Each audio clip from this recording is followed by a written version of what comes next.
Math 3 friends. So in Unit 2, Part 1, we focused on division. So for example, I could ask you a question like, given y equals x cubed minus 6x squared minus 1x plus 30 has a root at x equals 5, could you rewrite this polynomial in factored form? So since I know I have a root at x equals 5, I'm going to have a factor of x minus 5. I can use synthetic division. Remember, if my factor is x minus 5, then the 5 goes up here, or the root goes up here in synthetic division. The coefficients, 1, -6, -1, and 30, are going to come right down here at the top of my synthetic division. That first number just falls right down, and then we say bottom times outside. Put our answer right here, add these two numbers together, and repeat. Bottom times outside, add the two numbers, and repeat. Bottom times outside, add the two numbers. Yay! Our remainder is 0. So because we started with a third degree polynomial, and we were dividing by x minus 5, we're going to drop down a power. And so our answer will be y equals x minus 5.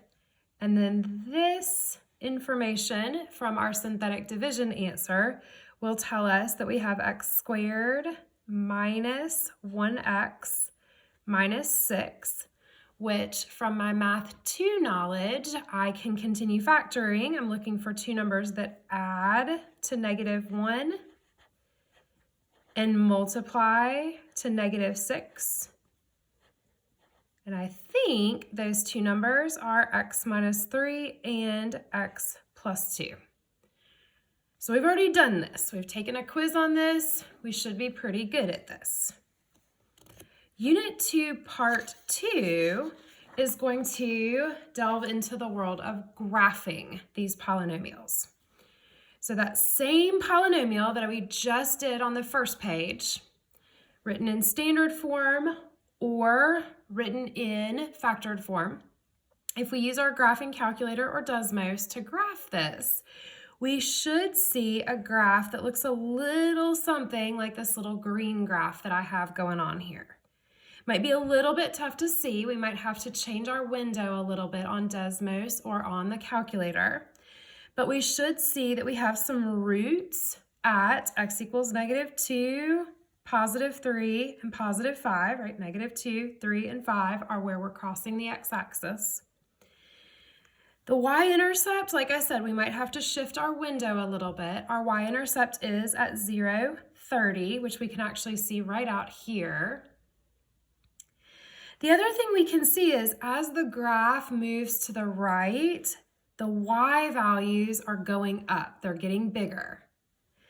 As the graph moves leftward, the y values are moving down, or the y values are getting smaller. This is going to lead us into a conversation about end behavior. Okay, one other thing that's interesting, this is a third degree polynomial. When we factored, we got 3 factors. And we have 3 real roots. We can actually see 3 places where we cross the x-axis. All right, as we continue with graphing, I do want to remind you of some things that in theory we know, but we might need some reminders of.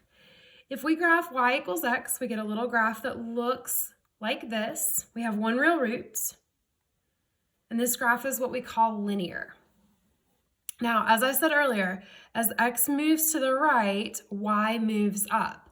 But in Math 3, we have a little bit fancier way to say that. As x moves toward infinity, right? Infinity is over here. So as x moves to infinity, what is y doing? Well, he's moving up, also toward infinity.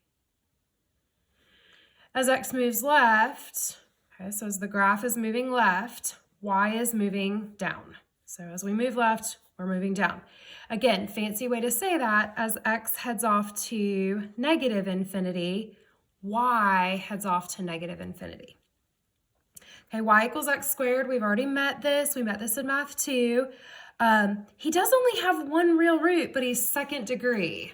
That's interesting. I wonder what's going on with that one real root. This is considered quadratic, and we're going to use that fancy terminology as x goes to infinity, okay, or as x goes off to the right. What's y doing? He's going up to infinity.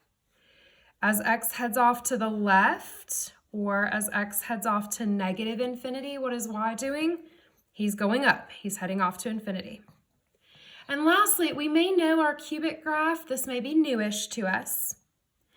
Y equals x cubed is cubic. This one also has one real root, but we've got a cube function. So we should be seeing 3 roots. Wonder what's happening there. Same fancy terminology. As x moves to the right, or as x moves toward infinity, what's y doing? He's going up. As x moves to negative infinity, or toward the left, what's y doing? He's going down. All right, I can take y equals x squared, and y equals x cubed, and I can put negatives in front of each of those if I wanted to. And when I do that, I just get some graphs that are reflected over the x-axis. So our end behavior shifts a little bit. Now as x moves to the right, y moves down.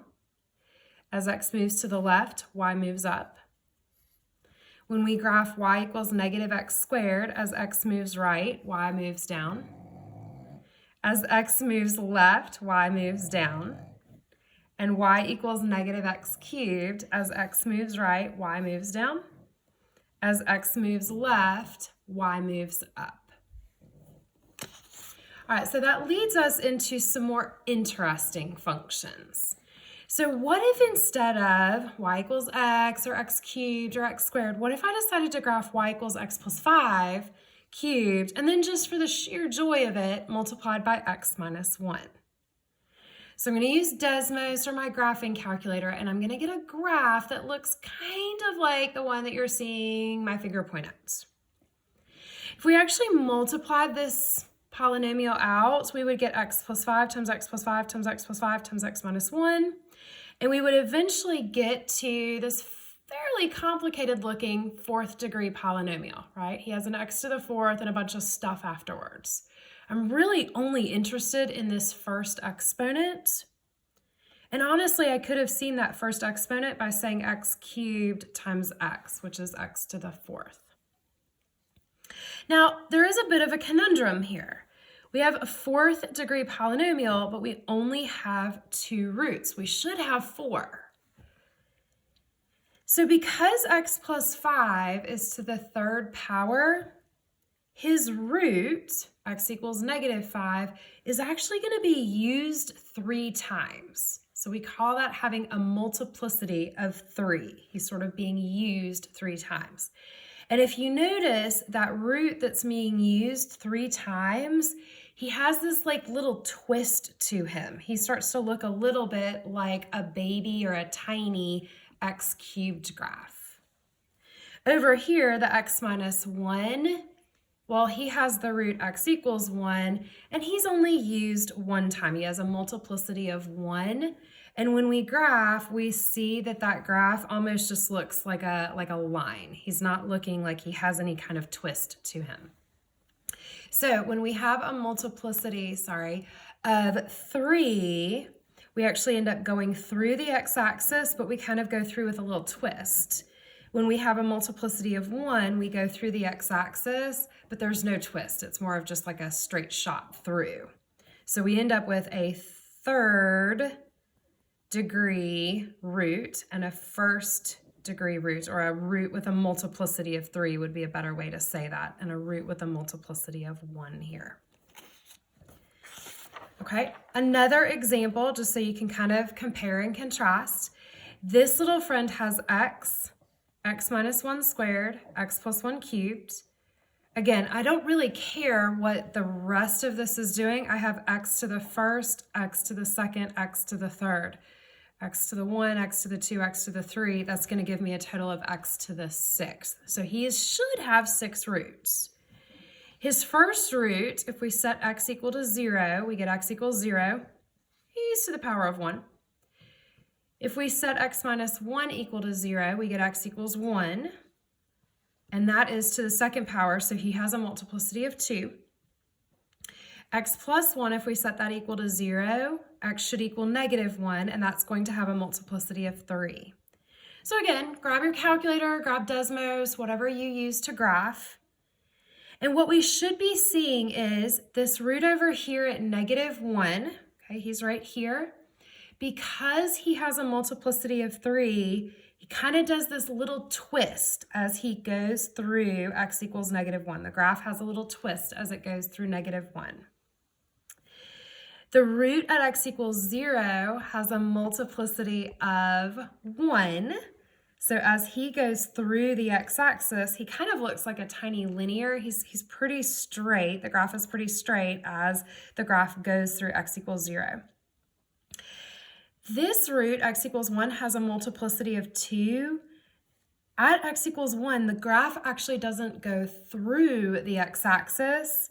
The graph kind of bounces to the x-axis and turns right around. This graph starts to look like a little baby quadratic when we have a multiplicity of 2. So each of these roots, x equals 0, x equals 1, x equals negative 1, has a little bit different shape as the root is seen on the graph. So multiplicity of 1, we go through the x-axis and it kind of looks like a straight line, like a little baby straight line. X equals 1 has a multiplicity of 2, so we're not going to go through. We're just going to kind of bounce like a quadratic or a parabola. Multiplicity of 3 will go through the x-axis, but we'll go through with sort of a twist.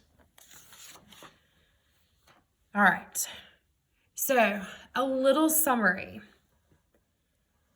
The number out in very, very front is called the leading coefficient. The leading coefficient could be positive, like these two over here. The leading coefficient could be negative, like these two over here. If the leading coefficient is positive and we have some sort of odd degree, we end up seeing a graph that starts from the bottom, rises, does some interesting stuff, and eventually just rises overall. Okay, same thing here. We have an odd degree. This graph, and I'm just using Desmos. So all 4 of these graphs just came from me using Desmos. This graph also starts low, he climbs, he does some weird stuff, and then he eventually continues upward, right? So as x goes to the right, y goes up. As x goes to the left, y goes down. If, on the other hand, your number out in front, your leading coefficient, is negative, your graph is going to have a little bit different behavior. So with this graph, we still have a 3rd degree polynomial, so he's still going to have this cubic shape to him. But because we're negative, we actually are kind of falling over the graph. So we start high, we fall, we do some weird stuff, and we eventually end up falling at the end. So as x goes off to the right, as x goes to infinity, y is heading to negative infinity, or y is going down. As x goes to the left, or x goes to negative infinity, y is going up, or y is going to infinity. So when our leading coefficient is positive and we have an odd exponent as our degree, we are going to rise, do some weird stuff, and keep rising. When our leading coefficient is negative and we have an odd leading coefficient, we're going to fall, do some weird stuff, and then continue falling. That's my dog. She's special. All right, so a few thoughts. Your leading coefficient, that number way out in front, okay, so this a value, you can have a positive number out in front. You could have a negative number out in front. Your degree, okay, that biggest exponent, he could be even. Your degree could be odd. Okay, this lovely chart kind of helps out. If you have an even degree, like an x squared or an x to the 4th or an x to the 6th, and your first number is positive, you're going to end up with some sort of quadratic shape. And it's possible you have some funky stuff going on in the middle, right? Funky, funky, funky. But overall, as we head right and as we head left, y is going up. If, on the other hand, you have an even degree, but you're starting negative, it's like you have a frowny face. You have this downward facing parabola. It's possible if you have like a 4th or a 6th or an 8th degree that you have some really crazy stuff going on in the middle, but overall, you're still pointed down on either side. Okay, crazy stuff in the middle, still pointing down. Crazy stuff in the middle, still pointing down. So as x heads right, y goes down. As x heads left, y goes down. If, on the other hand, you have an odd degree, so like x cubed or x to the 5th or x to the 7th, you're going to look a little more linear or like a cubic. So crazy stuff should be happening in the middle or could be happening in the middle. Might not be. But if you have an odd degree and a positive leading coefficient, you're sort of starting at the bottom, rising, doing weird stuff, and then continuing to rise. Rising from left to right, rising, crazy, crazy, crazy, continue to rise. Rising, crazy, crazy, crazy, crazy, continuing to rise. Okay, so as x moves right, y moves up. As x moves left, y moves down.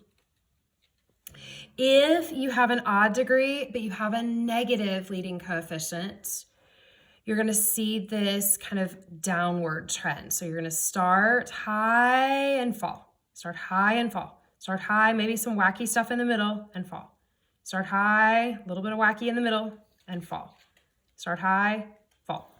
So as x moves to the right, y moves down. As x moves to the left, as you head left, that way, y is going to be going up. All right, so you guys have some classwork to work on while I am gone today. I'm going to see if I can kind of scroll in on this a little bit. We're going to be playing around with the things that I just talked about in this very long video. Hopefully you've enjoyed it, maybe. And our goal for these is to work on writing some information just from looking at a graph. So, for example, on this graph, we can see that we have an x-intercept at -4. We have an x-intercept at -2. And we have an x-intercept at 3. So I know that my x-intercepts are -4, -2, and 3. Okay, I also know that my y-intercept is right down here at 8. Now, the degree, definitely going to be some sort of odd degree, right? Even degrees look kind of like smiley faces or frowny faces. This little friend starts low, does a little wiggle, and then ends up high. So his degree is odd, and my guess would be he's a 3rd degree polynomial. Right? He crosses the x-axis 3 times. Also, because he moves from low, eventually moving upward, I'm thinking that the sign of the leading coefficient is some sort of positive number. Okay, so what I'm hoping to do is to write the equation of this cubic. So to write that equation, what I'm going to say is y equals, I'm not sure what the leading coefficient is. I can figure that out, but we'll maybe save that for tomorrow.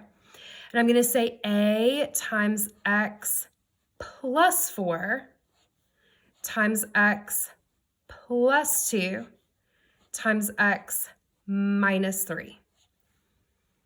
Okay, so if you guys can get here today, I am very, very happy. Now, if you want to push yourself, technically, the y-intercept is at 0, 8. And what you can do is you can come in and plug in 8 for y. We don't know a. And then we can plug in this 0 for each of our x's. So 0 plus 4, 0 plus 2, 0 minus 3. And what we end up with is 8 equals a times 4 times 2 times negative 3. 4 times 2 is 8. 8 times negative 3 is negative 24. And we can actually solve for A, which will be 8 divided by negative 24, or negative 1/3. So my actual answer that I eventually want to get to is y equals negative 1/3 times x plus 4 times x plus 2 times x minus 3. Okay, so I'm going to put that in a cloud bubble, and that is ideally the answer that we would be getting. All right, I'll let you play with number 2 by yourselves. I do want to look just for a second at question 4, because he definitely has some strangeness happening in him. So in question 4, if I look at my x-intercepts, well, I definitely have an x-intercept at negative 4. At negative 2, I have an x-intercept, but can you see how he sort of bumps into the x-axis? The graph bumps into the x-axis at x equals negative 2 and then immediately turns around. What that's telling me is I definitely have a multiplicity of 2. And then I also have an x-intercept at 1. So as I start to build this equation, I'm going to see y equals a times x plus 4 times x plus 2 squared because of that multiplicity. And then times x minus 1. Okay, my degree, definitely even. Right? He looks very parabolic. So he comes down, does some wacky stuff, and then comes back up. So he has that upward trend on either side. That tells me he is definitely even. And because he's moving up on the left and the right, I know that the sign of the leading coefficient is positive. The y-intercept is down here at negative 8, and I can use that y-intercept of 0, negative 8 to work through and eventually figure out what my a value here is. So I would have negative 8 equals a times 0 plus 4 times 0 plus 2 squared times 0 minus 1. And as I work through this, 4 times 4 is 16, times negative 1 is negative 16, negative 8 divided by negative 16, a would end up being, I believe, 1/2. And so our final answer here would be y equals 1/2 times x plus 4 times x plus 2 squared times x minus 1. I'm going to put that into a cloud bubble, and I'm going to stop talking. So you guys are going to finish this paper. Hopefully you've enjoyed this lovely 23-minute long video, and I will see you tomorrow.